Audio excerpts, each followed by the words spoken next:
साथीहरु नमस्कार। Nepal smart लोकसेवाको YouTube च्यानलमा यहाँहरुलाई हार्दिक स्वागत गर्न चाहन्छु।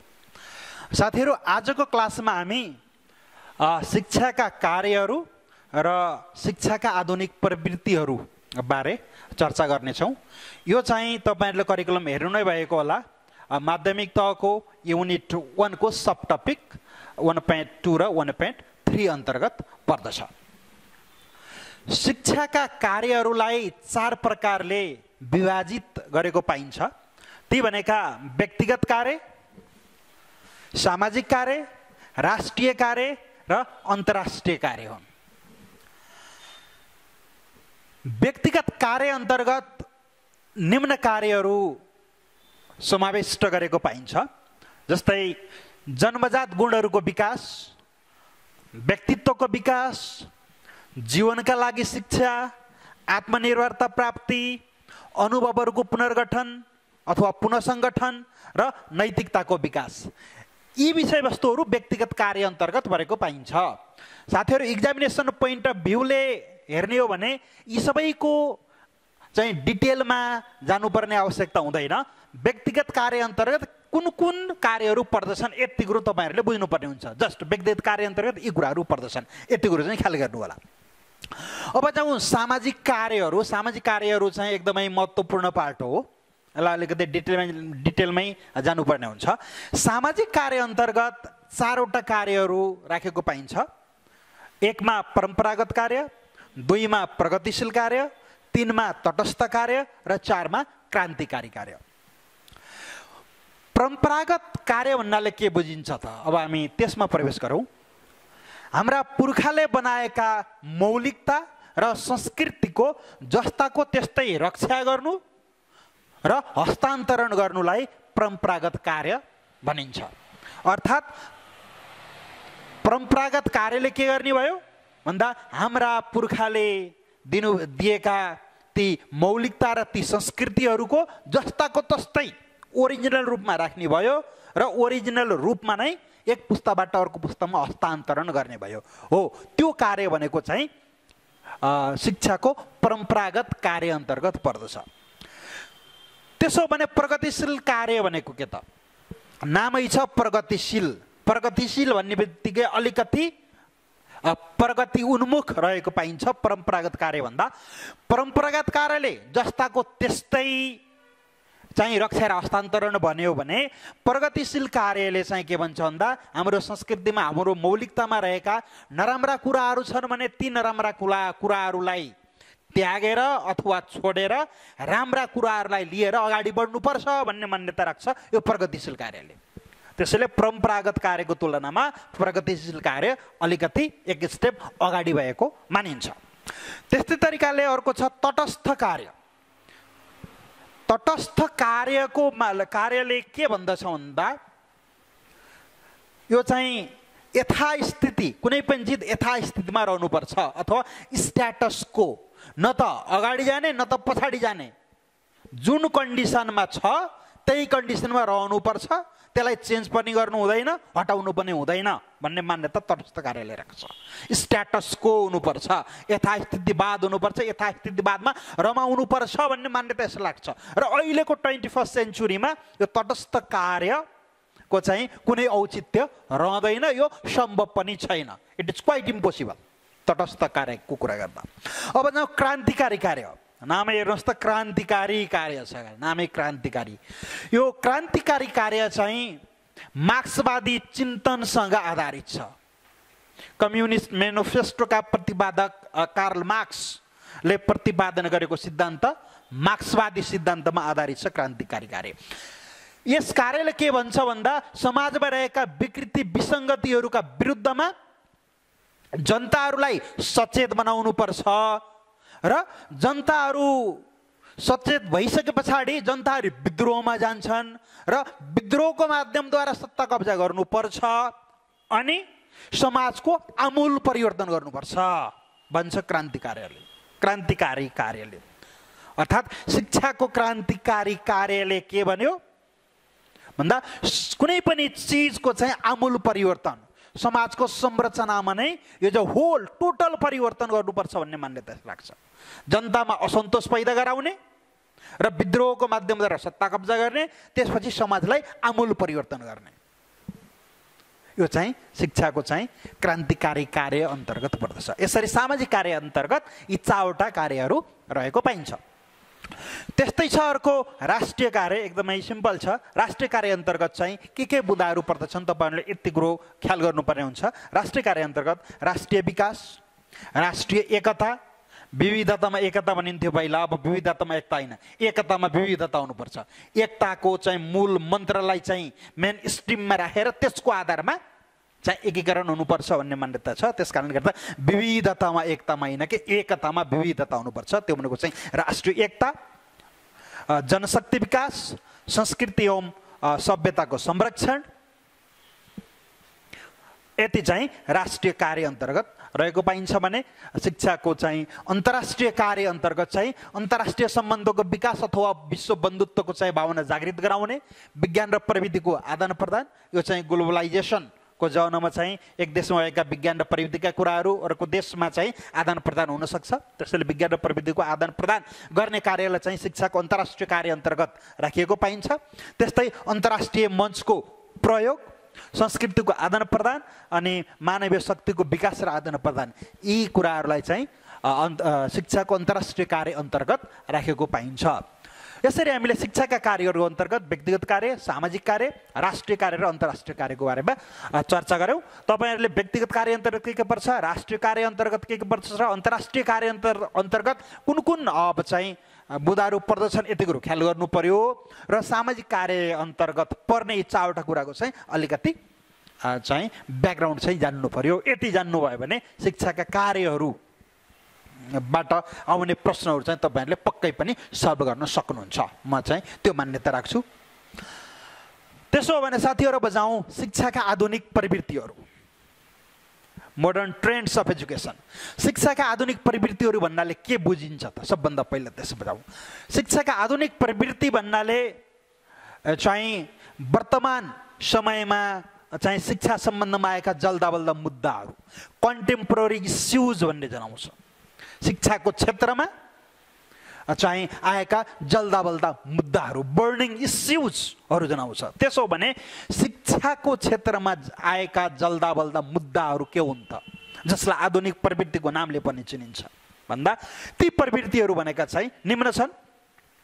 आधारभूत आवश्यकताको रूपमा शिक्षा, सबैका लागि शिक्षा, बाल अधिकार, मानव अधिकार, महिला शिक्षा, समावेशी शिक्षा, लगानीका रूपमा शिक्षा, शिक्षामा पहुँच र न्याय, राष्ट्रिय एकताका लागि शिक्षा, पिछडिएका वर्गको लागि शिक्षा, शिक्षामा लैङ्गिक समता, शिक्षामा लैङ्गिक चाहिँ समानता, यी सम्पूर्ण कुराहरू चाहिँ शिक्षाका आधुनिक प्रवृत्तिहरू अन्तर्गत पर्दछन्, जुन शिक्षाका जल्दाबल्दा मुद्दाका रूपमा, जसलाई शिक्षाका जल्दाबल्दा मुद्दाको रूपमा पनि व्याख्या गर्ने गरिन्छ। त्यसो भने फर्स्टमा जाउँ हामी आधारभूत आवश्यकताको रूपमा शिक्षा। शिक्षालाई अहिले बेसिक निड, आधारभूत आवश्यकताको रूपमा चिनिन्छ। तपाईहरुलाई थाहै नै छ, घाँस बाँस कपास र यौन, यो 4वटा कुरालाई चाहिँ आधारभूत आवश्यकताको रूपमा लिइन्थ्यो भने त्यसमा एउटा थपियो अर्को, त्यो भनेको चाहिँ शिक्षा। शिक्षा भनेको बेसिक निड हो र बेसिक निड जुन चाहिँ शिक्षा हो त्यो प्राप्त गर्नु सम्पूर्ण चाहिँ बालबालिकाको चाहिँ नैसर्गिक अधिकार हो। यदि नेपालको कुनै पनि बच्चाले मैले शिक्षा प्राप्त गर्न सकिनँ है भनेर चाहिँ संयुक्त राष्ट्रसङ्घमा चाहिँ निवेदन दियो भने संयुक्त राष्ट्रसङ्घले तत्काल नेपाल सरकारलाई चाहिँ दबाब दिन्छ, फलानु बच्चाले शिक्षा पाएको छैन, उसलाई तुरुन्त खोजेर शिक्षा देऊ, किनकि शिक्षा भनेको चाहिँ बेसिक निड हो, आधारभूत आवश्यकता हो, त्यो शिक्षा प्राप्त गर्नु उसको नैसर्गिक अधिकार हो भनेर चाहिँ दबाब दिन्छ। त्यसैले आधारभूत आवश्यकताको रूपमा शिक्षालाई लिने गरिन्छ र शिक्षालाई आधारभूत आवश्यकताको रूपमा चाहिँ युनेस्कोले सन् 1970 मा समावेश गरेको पाइन्छ। अब जाउँ सबैका लागि शिक्षा। सबैका लागि शिक्षाको चाहिँ अवधारणा सन् 1990 मा थाइल्यान्डको जमतिनमा भएको चाहिँ विश्व शिखर सम्मेलनबाट आएको पाइन्छ र थाइल्यान्डको जमतिनमा जुन 1990 मा जोमतेन सम्मेलन भयो त्यसले शिक्षाका 6 वटा उद्देश्यहरू निर्धारण गरेको पाइन्छ र ती 6 वटा उद्देश्यहरू सन् 2000 सम्ममा पूरा गरिसक्ने प्रतिबद्धता त्यो जोमतेन सम्मेलनले गरेको थियो, जसमा 6 वटा शिक्षाको उद्देश्यहरू तय गरिएको थियो। 1990 जोमतेन सम्मेलनले 6 वटा उद्देश्यहरू तय गर्यो, सन् 2000 सम्ममा पूरा गर्ने प्रतिबद्धता सहित, र सन् 2000 मा सेनेगलको राजधानी डकारमा विश्व शिक्षा मञ्चको बैठक बस्यो। सन् 1990 मा तय गरिएका ती 6 वटा उद्देश्यहरू पूरा भए कि भएनन् भनेर त्यसको समीक्षा गर्नको निम्ति र सेनेगलको डकारमा सन् 2000 मा समीक्षा गर्दा के पाइयो भन्दा 1990 जोमतेन सम्मेलनले तय गरेका ती 6 वटा उद्देश्यहरू पूरा भएनन्। पूरा नभएको हुनाले डकार सम्मेलनले नै फेरि सन् 2015 सम्ममा सबैका लागि शिक्षा चाहिँ पूरा गर्ने प्रतिबद्धता सहित सन् 2015 सम्मको चाहिँ प्रोग्राम अगाडि ल्यायो। एजुकेसन फर अल भनेर चाहिँ 2015 भित्र चाहिँ सबैका लागि शिक्षा प्रदान गरिसक्ने प्रतिबद्धता सहित चाहिँ डकार सम्मेलनले अर्को अवधारणा ल्यायो र त्यसलाई नेपाल सरकारले पनि अनुमोदन गरेको पाइन्छ। त सबैका लागि शिक्षाका 6 वटा लक्ष्यहरूमा चाहिँ नेपाल सरकारको तर्फबाट एउटा थपिएको छ, त्यो भनेको चाहिँ मातृभाषामा आधारभूत र प्राथमिक शिक्षा हो। त्यो चाहिँ नेपालको कन्टेक्स्टमा मात्र नेपाल सरकारले थपेको। तपाईहरुले धेरैचोटि सोध्ने गर्छ सबैका लागि शिक्षामा नेपालको तर्फबाट थपिएको तलको मध्ये कुन उद्देश्य हो भनेर, त्यो भनेको चाहिँ मातृभाषामा आधारभूत र प्राथमिक शिक्षा। यो भयो सबैका लागि शिक्षा। अब जाउँ बाल अधिकार। बाल अधिकार भन्नाले 18 वर्षभन्दा मुनिका चाहिँ बालबालिकालाई जनाउने गर्दछ। अन्तर्राष्ट्रिय प्रावधान अनुसार 18 वर्षभन्दा मुनिकालाई जनाउने गरिन्छ र नेपालको कानुनले 16 वर्षभन्दा मुनिकालाई चाहिँ बालबालिकाको रूपमा घोषित गरेको थियो। तर बालिका सम्बन्धी ऐन 2075 ले चाहिँ त्यसमा अलिकति चेन्ज गरेर नेपालको कन्टेक्स्टमा पनि 18 वर्षभन्दा मुनिका चाहिँ बालबालिका 18 वर्षभन्दा मुनिका बालबालिकालाई चाहिँ बालकको रूपमा चाहिँ घोषित गरिएको छ। त्यसैले बालक भन्नाले बालबालिका भन्नाले 18 वर्षभन्दा मुनिका भन्ने जनाउँछ। यसमा एकदम क्लियर हुन होला। 16 18 पहिला 18 16 अन्तर्राष्ट्रियमा 18 नेपालको 16 थियो, पछि चाहिँ 75 मा चेन्ज गरेर नेपालको कन्टेक्स्टमा पनि 2018 वर्षभन्दा मुनिकालाई बालबालिका मान्ने चाहिँ घोषणा गरिएको छ। यसमा क्लियर हुनु होला। र बाल अधिकार सम्बन्धी अन्तर्राष्ट्रिय महासन्धि युएनबाट पारित भयो सन् 1989 नोभेम्बर 20 मा र त्यसको कार्यान्वयन चाहिँ सन् 1990 सेप्टेम्बर 2 मा भएको पाइन्छ। ख्याल गर्नुहोस् है, युएनबाट बाल अधिकार महासन्धि पारित भएको 1989 नोभेम्बर 20 र त्यो बाल अधिकार महासन्धि चाहिँ लागू भएको चाहिँ 1989 चाहिँ सेप्टेम्बर 2 र नेपालले अनुमोदन गरेको चाहिँ लागू भएको 12 दिनपछि अर्थात् 1990 सेप्टेम्बर 14 मा चाहिँ नेपालले अनुमोदन गरेको पाइन्छ बाल अधिकार महासन्धिलाई। र बाल अधिकार महासन्धिमा 3 भाग छन्, 54 धारा छन् र बाल अधिकार महासन्धिको धारा 28 र 29 मा शिक्षा सम्बन्धी व्यवस्था रहेको पाइन्छ।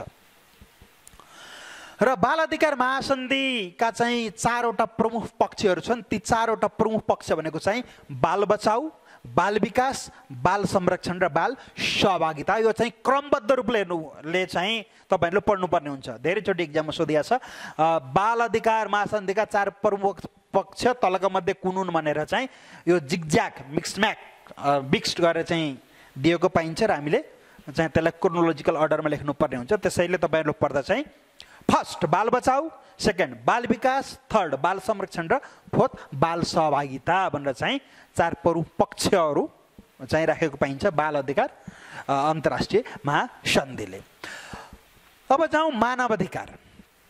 एउटा व्यक्ति मानव भएर जन्मिसके पछाडि उसले प्राप्त गर्ने त्यो नैसर्गिक अधिकारलाई चाहिँ मानव अधिकार भनिन्छ।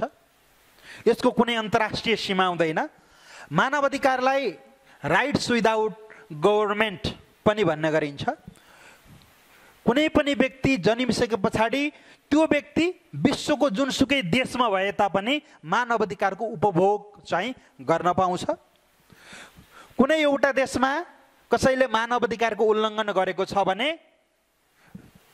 त्यो व्यक्तिमाथि कारबाही भनेको विश्वको जुनसुकै देशमा हुनसक्छ। तपाईँहरूले नेपालको कन्टेक्स्टमा हेर्दा चाहिँ कुमार लामाको केस हेर्नुभएको होला। कुमार लामालाई चाहिँ सुर्खेतमा द्वन्द्वकालका कैदीहरूलाई यातना दिएको आरोप थियो र उनी सेनाका जर्नल थिए र उनी श्रीमतीलाई भेट्न लन्डन गए। लन्डनमा जाँदा लन्डन सरकारले कुमार लामालाई पक्रियो, वहीँ अब चाहिँ गिरफ्तार गर्यो र भन्यो कि तिमीले नेपालमा मानव अधिकारको उल्लङ्घन गरेका थियौ, यो मानव अधिकारको अन्तर्राष्ट्रिय सीमाभित्र पर्ने विषय हो, त्यसैले हामीले गिरफ्तार गऱ्यौँ भनेर उसले स्पष्टीकरण दियो। नेपाल सरकारले चाहिँ त्यो हाम्रो आन्तरिक मामिला हो, उसलाई छोड भन्यो। तर लन्डन सरकारले मानव अधिकार भनेको कुनै एउटा देशभित्र सीमित हुँदैन, यसको अन्तर्राष्ट्रिय सीमा हुन्छ भन्ने चाहिँ स्पष्ट जवाफ दियो र 6 महिनासम्म उनी थुनिए। त्यसपछि गएर धरौटीमा चाहिँ रिहा भएको पाइन्छ। त्यसैले मानव अधिकार भनेको चाहिँ मानव भएको नाताले प्राप्त गर्ने अधिकार हो। विश्वको जुनसुकै कुनामा गए पनि चाहिँ हामीले उपभोग गर्न सक्छौँ। र यस मानव अधिकारलाई चाहिँ संयुक्त राष्ट्र सङ्घले चाहिँ पारित गरेको 1948 डिसेम्बर 10 मा हो र यसमा जम्मा 30 वटा धारा रहेका छन् र मानव अधिकार चाहिँ अन्तर्राष्ट्रिय मानव अधिकारको अन्तर्राष्ट्रिय महासन्धिको धारा 26 मा शिक्षा सम्बन्धी व्यवस्था रहेको छ। तपाईँहरूले एकदम क्लियर हुनु होला। मानव अधिकारको चाहिँ धारा 26 मा शिक्षा सम्बन्धी व्यवस्था रहेको छ भने बाल अधिकारको चाहिँ धारा 28 र 29 मा शिक्षा सम्बन्धी चाहिँ व्यवस्था रहेको पाइन्छ। यो चाहिँ एक्जामिनेसन पोइन्ट अफ भ्यूले एकदमै इम्पोर्टेन्ट हो। धेरैचोटि चाहिँ सोध्ने गरेको छ विनीतिर प्रसातिर अब र यो शिक्षक सेवा आयोगले पनि धेरैचोटि सोधेको पाइन्छ। तपाईँहरूले क्वेसन हेर्नै भएको होला। र मानव अधिकार कुरो र शिक्षाका आधुनिक प्रवृत्तिहरू अन्तर्गत चाहिँ मुख्य चाहिँ यी हुन् र अन्यमा चाहिँ महिला शिक्षा, समावेशी शिक्षा, अब चाहिँ लगानीका रूपमा शिक्षा, आजकल शिक्षालाई चाहिँ अब चाहिँ आर्थिक लगानीका रूपमा पनि लिन्छ। शिक्षामा गरिएको लगानी अन्य क्षेत्रमा गरिएको लगानीको तुलना, शिक्षा क्षेत्रमा गरिएको लगानीले अन्य क्षेत्रमा गरिएको अब चाहिँ लगानीको तुलनामा धेरै प्रतिफल दिन्छ भन्ने मान्यता रहेको छ। त्यसैले शिक्षालाई एउटा चाहिँ लगानीको रूपमा, आर्थिक लगानीको रूपमा पनि लिने गरिन्छ, जसलाई अब चाहिँ शिक्षाका आधुनिक प्रवृत्तिहरू अन्तर्गत चाहिँ समाविष्ट गरिएको छ। त्यस्तै शिक्षामा पहुँच रहने आयो। शिक्षामा पहिला पहुँच हुनु पर्यो र शिक्षा न्यायसङ्गत पनि हुनु पर्यो। नेपालको कन्टेक्स्टमा हेर्दा शिक्षामा चाहिँ पहुँच पुगिसकेको छ र चाहिँ गुणस्तर चाहिँ हुन बाँकी छ भन्ने कुरो चाहिँ शिक्षा मन्त्रालयले व्यक्त गरेको पाइन्छ। त्यस्तै राष्ट्रिय एकताका लागि शिक्षाले चाहिँ राष्ट्रिय एकता गराउनको निमित्त सहयोग गर्नुपर्दछ भन्ने मान्यता रहेको छ, जसलाई चाहिँ शिक्षाका आधुनिक प्रवृत्तिहरू अथवा चाहिँ कन्टेम्पोरेरी इस्युज अन्तर्गत राखेको पाइन्छ। ल साथीहरू, आज हामीले शिक्षाका कार्यहरू र शिक्षाका